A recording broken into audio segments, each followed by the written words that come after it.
दोस्तों, राहुल गांधी की बहुत बड़ी जीत हुई है। विपक्ष एसआईआर को लेकर जिन मांगों को सामने रख रहा था, आखिर एक बहुत बड़ी मांग आखिरकार चुनाव आयोग को माननी पड़ी है और चुनाव आयोग इस वक्त घुटनों पर आ चुका है, क्योंकि सुप्रीम कोर्ट ने भी चुनाव आयोग को कड़ी फटकार लगाई थी, बहुत कुछ कहा था और अब चुनाव आयोग ने एक ऐसा फैसला ले लिया है जिसको लेकर विपक्ष शुरू से ही बातें कर रहा था।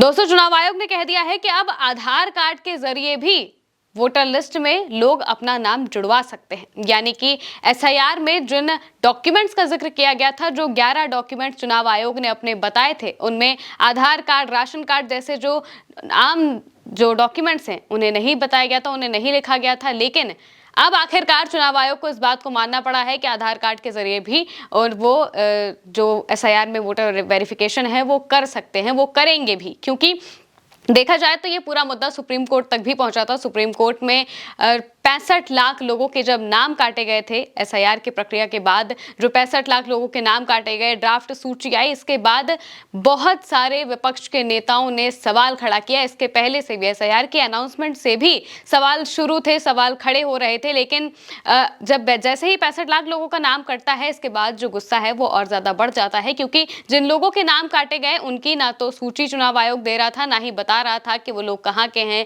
किस जात के हैं, क्या करते हैं, कुछ भी डेटा चुनाव आयोग नहीं दे रहा था। और इसके बाद ये पूरा मामला सुप्रीम कोर्ट भी पहुंच जाता है और सुप्रीम कोर्ट कड़ी फटकार लगाते हैं। सुप्रीम कोर्ट कहते हैं कि आप 65 लाख लोगों का डेटा दीजिए, आप हमें सारे डेटाज अलग अलग दीजिए कि इनमें कितने लोग मृत थे, कितने लोग लापता हैं, कितने लोग बिहार छोड़कर चले गए हैं। जितना भी डेटा है, सारा का सारा डेटा आप अपनी वेबसाइट पर अपलोड करिए। इसके साथ ही उसे रीडेबल भी बनाइए, यानी कि उसे सर्च एफिशिएंट बनाइए, लोग उसे आसानी से सर्च कर सके कि भाई हमारा नाम है, नहीं है, क्यों नहीं है, इसके बारे में वो पता कर सके। इसके बाद अब चुनाव आयोग का बयान सामने आता है। चुनाव आयोग का बयान क्या है, पहले हम आपको अक्षरशः उनका वो बयान बताएंगे, इसके बाद बताएंगे कि चुनाव आयोग को आखिरकार ये बातें क्यों माननी पड़ी है।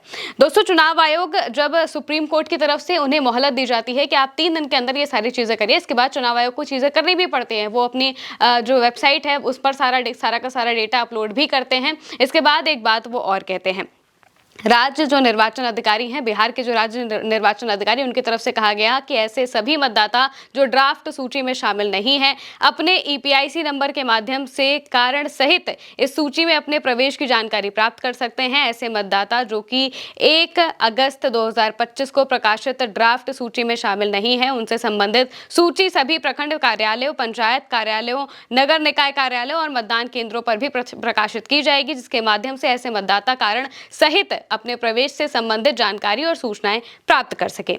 इसके साथ वो और बात कहते हैं, वो लिखते हैं कि असंतुष्ट व्यक्ति अपने आधार कार्ड की एक प्रति के साथ अपना दावा प्रस्तुत कर सकता है। यानी कि जो व्यक्ति जिसका नाम उसमें शामिल नहीं है और वो चाहता है, वो बता रहा है कि भाई हम इसी जगह के वोटर हैं, हम बहुत पहले से वोट करते आए हैं, हमारा नाम क्यों नहीं है, तो वो अपना दावा आधार कार्ड को ले जाकर बता सकता है। यानी कि आधार कार्ड को भी अब ईसी मानेगा, इस डॉक्यूमेंट के जरिए भी जो एसआईआर की प्रक्रिया है उसे जारी रखेगा। जिन ड्राफ्ट सूची के बाद जिन लोगों के नाम कटे हैं, जिन लोगों के नाम सूची में नहीं आए हैं, इसके बाद जो भी लोग हैं, जो ऐसे लोग हैं जिन्हें लग रहा है कि उनका नाम नहीं आया है, किन कारणों से नहीं आया है, वो जाकर अपने जो भी नज़दीकी कार्यालय है वहाँ पर जाकर अपने आधार कार्ड की एक फोटोकॉपी ले जा सकते हैं और इसके बाद कह सकते हैं कि भाई हमारा नाम यहाँ पर होना चाहिए था, क्यों नहीं है, इसके लिए जो भी प्रोसेस है वो हमें बताइए, हम आगे करेंगे वो सारी चीज़ें। अब सवाल ये है कि चुनाव आयोग को आखिर ये बातें क्यों माननी पड़ी।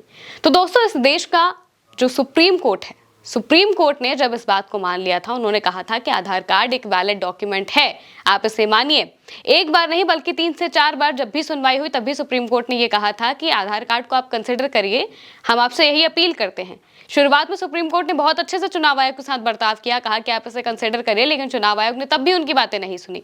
लेकिन आखिरकार चुनाव आयोग को उनकी बात सुननी पड़ी जब सुप्रीम कोर्ट सख्त हुआ, जब सुप्रीम कोर्ट ने सख्त टिप्पणी की और कहा कि आप इसे वैलिड डॉक्यूमेंट मानिए, ये मानना भी चाहिए। और उसके बाद उन्होंने कहा कि भाई वेबसाइट में आप सारा का सारा डेटा भी दीजिए, क्योंकि डेटा देने से ही चुनाव आयोग बचने की कोशिश कर रहा था।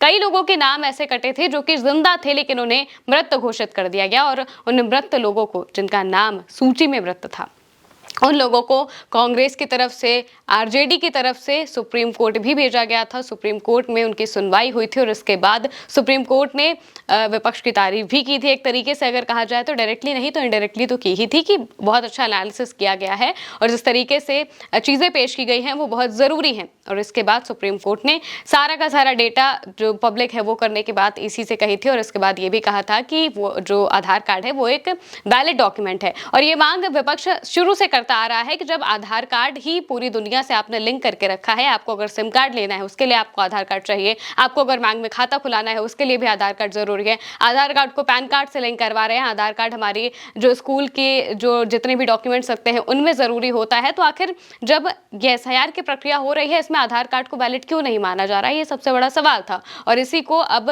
आखिरकार चुनाव आयोग को मानना पड़ा है और उन्होंने कह दिया है कि अब आधार कार्ड के जरिए भी वो आधार कार्ड ले जाकर लोग अपना नाम जुड़वा सकते हैं। और ये विपक्ष की पहली जीत है एसआईआर को लेकर और अभी सुनवाई चलेगी ही सुप्रीम कोर्ट में। आगे क्या कुछ होगा, जो भी अपडेट सामने आएंगे हम आप तक जरूर पहुंचाएंगे। फिलहाल के लिए मेरे साथ इतना ही। आप देखते रहिए उल्टा चश्मा यूसी।